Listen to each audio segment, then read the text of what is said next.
Linseo n'attend plus rien des hommes. Elle a appris à vivre en alerte, à anticiper la chute avant même l'élan. Aimer pour elle n'est plus un refuge, mais un risque. Puis arrive Lino. Il n'entre pas dans sa vie avec fracas. Il n'impose rien.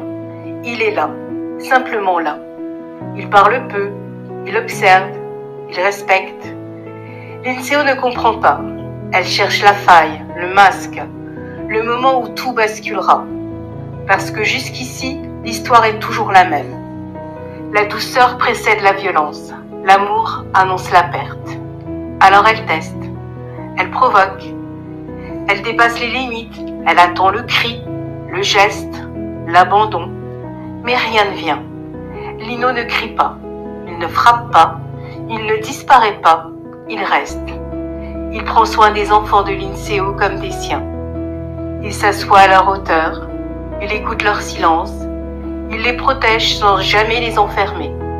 Les enfants l'aiment, naturellement, sans peur. Et cela, pour Linseo, est peut-être ce qu'il y a de plus déstabilisant. Car Lino devient un miroir, un reflet de ce qu'elle n'a jamais pu être pour elle-même. Calme, patience, stabilité. Il ne cherche pas à la sauver. Il lui montre, par son existence même, qu'un autre modèle est possible. Mais Linseo porte encore ses blessures. Elle a appris à survivre, pas à faire confiance.